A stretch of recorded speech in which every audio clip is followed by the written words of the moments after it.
Hi everyone, I'm Mike and welcome to another video on Building a Dream Portugal. Now today's video is going to be slightly different. I'm going to be doing a buyer's guide where I explain the differences between urban land, rustic land and mixed land, which is both rustic and urban.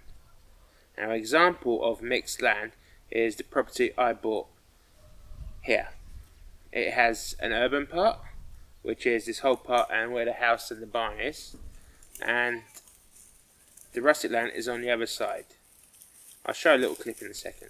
So I'll give you an example of where it starts. So everything to my left, all this land is designated as urban land, and from here to the right is designated rustic land. So when it comes to urban land, this is where you're permitted by the local council to build a brand new property if that's what you so choose to do. And what that consists of is anything that's of usable space, if that makes sense. So usable area. So if you're going to get architects involved to construct a property and design your property for you, their local council will say to you that you can have X amount of square footage of usable space on that urban land.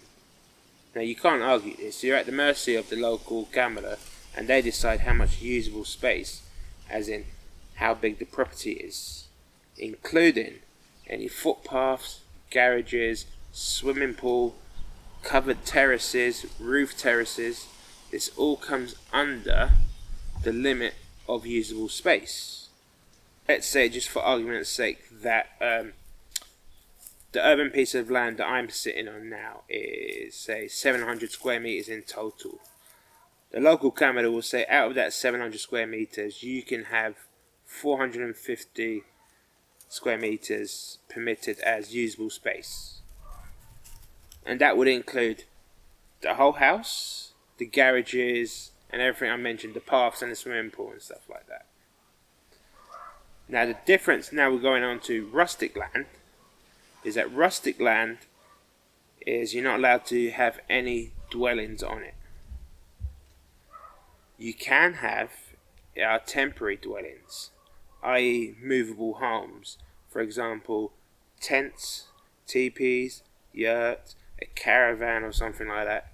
You're permitted to have that on rustic land, as long as you don't live in it permanently, as in you can't live in it every single day for the whole year, and 2, it has to be less than 3.5 tons in weight. Actually, there's a third one I just remembered. For it to be classified as a removable structure, you have to be able to move it within half an hour, if that makes sense. So you should be able to clear it from your property within half an hour. That is what's classified as temporary structure.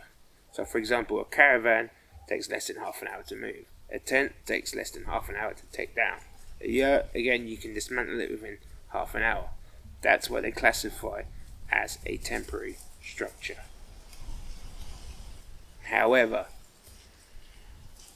you'll see loads of estate agents and other YouTubers offering or showing properties, rustic land with a ruin on it. Pre-1951 ruin, habitation license exempt. So what does that actually mean? Well, a habitation license is something that whenever you build a building that you have to apply for a habitation license.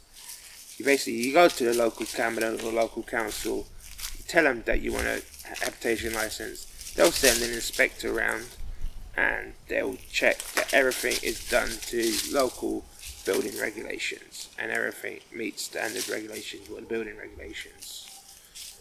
For example, the ceiling heights have to be a certain height, the door widths have to be a certain width to allow wheelchair access in and out, etc, etc, etc. And then you'll be granted a habitation license. Now, when it comes to these ruins, it's a case of that any building that was created or structure that was built pre-1951, you don't need a habitation license for it. However, you can't extend them.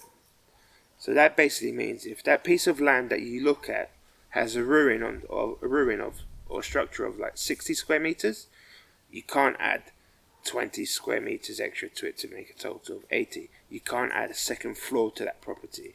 You can't modify it as in size wise. It has to stay that 60 square meters. Otherwise you'll be having to apply for a habitation license because you've modified the building.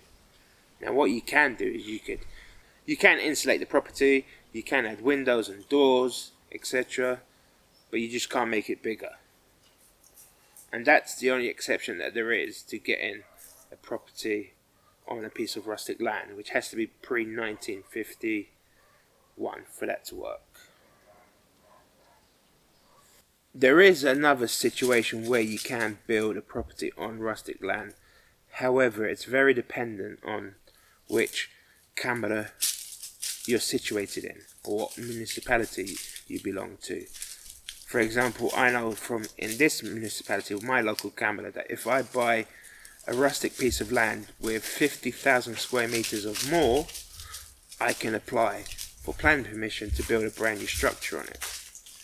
However, they will determine the urban area or the urban size that I'm allowed to build on that rustic land. So again, I'm at their mercy.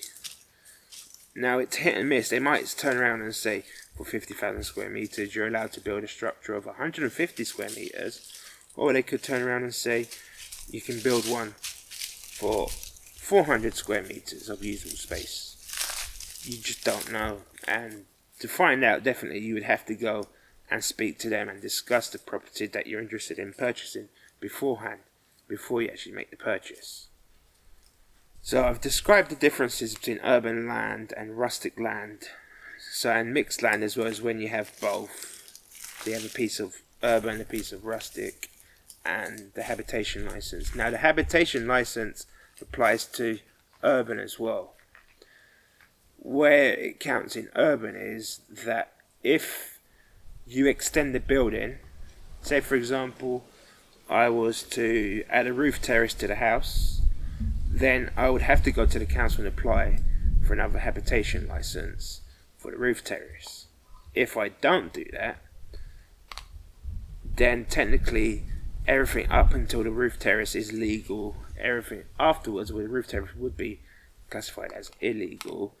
And then when you come to sell it and a buyer would come along and needs a mortgage, the bank wouldn't include the value of the roof terrace in the mortgage, if that makes sense.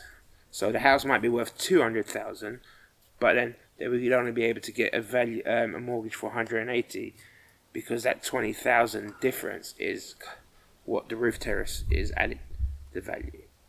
So this is where you have to kind of always apply for habitation licenses. Now obviously there's certain ways around it, so how to maximize urban area and rustic area. An example would be that if you're going to build a large shed, then you wouldn't build it on your urban land. You'd build it on your rustic piece of land, because rustic is for agricultural use, and you can argue that a shed is for agricultural use, and vice versa. Now, if you want a swimming pool but you haven't got enough space for a swimming pool on your urban land, then you don't build a swimming pool, you build a water tank on your rustic land. And you define that as for irrigation purposes, but you can also use it as a swimming pool, obviously. So there are certain workarounds that you can do. Now, whether or not these are,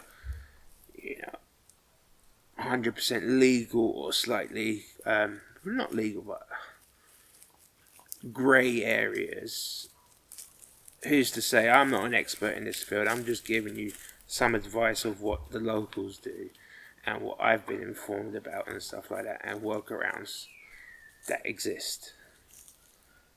Guys, I found this video useful and helpful to you guys. If you need any help or have any specific questions, or you want me to do a video about another topic relating to buying property, then leave a comment down below. Remember to like and subscribe to my channel, and if I don't have the answer to your questions, then I will try my best to find out the answers and then get back to you guys. Until the next video, peace out.